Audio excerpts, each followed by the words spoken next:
ನಮಸ್ಕಾರ ಸ್ನೇಹಿತರೆ. ಲೋಕಸಭೆ ಚುನಾವಣೆ 2024ರ 5ನೇ ಹಂತದ ಮತದಾನದ 8 ರಾಜ್ಯಗಳಲ್ಲಿ ಮೇ 20ರಂದು ನಡೆಯಿತು.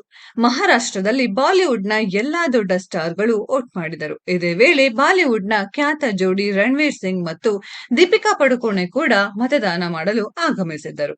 ಈ ಸಮಯದಲ್ಲಿ ದೀಪಿಕಾ ಪಡುಕೋಣೆ ಅವರ ಬೇಬಿ ಬಂಪ್ ಮೊದಲ ಬಾರಿಗೆ ಕಾಣಿಸಿತು. ಬಾಡಿಗೆ ತಾಯ್ತನದ ಚರ್ಚೆಗೆ ದೀಪಿಕಾ ಪಡುಕೋಣೆ ಈ ಮೂಲಕ ತೆರೆ ಎಳೆದಿದ್ದಾರೆ. ಈ ದಿನಗಳಲ್ಲಿ ದೀಪಿಕಾ ಪಡುಕೋಣೆ ತನ್ನ ಗರ್ಭಧಾರಣೆಯ ಕಾರಣದಿಂದ ಮುಖ್ಯಾಂಶಗಳಲ್ಲಿದ್ದಾರೆ. ಇದುವರೆಗೂ ದೀಪಿಕಾ ಗರ್ಭಿಣಿಯಲ್ಲ, ಬಾಡಿಗೆ ತಾಯ್ತನದ ಮೂಲಕ ಮಗು ಪಡೆಯುತ್ತಿದ್ದಾರೆ ಎಂಬ ಚರ್ಚೆ ಸಾಮಾಜಿಕ ಜಾಲತಾಣದಲ್ಲಿ ನಡೆದಿತ್ತು. ಆದರೆ ಇದೀಗ ಈ ವದಂತಿಗಳಿಗೆ ಸ್ವತಃ ನಟಿಯೇ ಬ್ರೇಕ್ ಹಾಕಿದ್ದಾರೆ. ದೀಪಿಕಾ ಪಡುಕೋಣೆ ಅವರ ಬೇಬಿ ಬಂಪ್ ಮೊದಲ ಬಾರಿಗೆ ಕಾಣಿಸಿಕೊಂಡಿರುವ ವಿಡಿಯೋ ವೈರಲ್ ಆಗಿದೆ.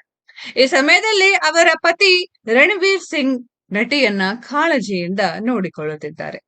ರಣವೀರ್ ಸಿಂಗ್ ಮತ್ತು ದೀಪಿಕಾ ಅವರು ಒಟ್ಟಾಗಿ ಕಾಣಿಸಿಕೊಂಡಿದ್ದು ಇವರಿಬ್ಬರ ಡಿವೋರ್ಸ್ ವದಂತಿಗೂ ಬ್ರೇಕ್ ಹಾಕಿದ್ದಾರೆ. ಸ್ನೇಹಿತರೆ, ಈ ಒಂದು ವಿಡಿಯೋದ ಬಗ್ಗೆ ನಿಮ್ಮ ಅನಿಸಿಕೆಯನ್ನ ಕಾಮೆಂಟ್ ಬಾಕ್ಸ್ ಅಲ್ಲಿ ಕಾಮೆಂಟ್ ಮಾಡಿ.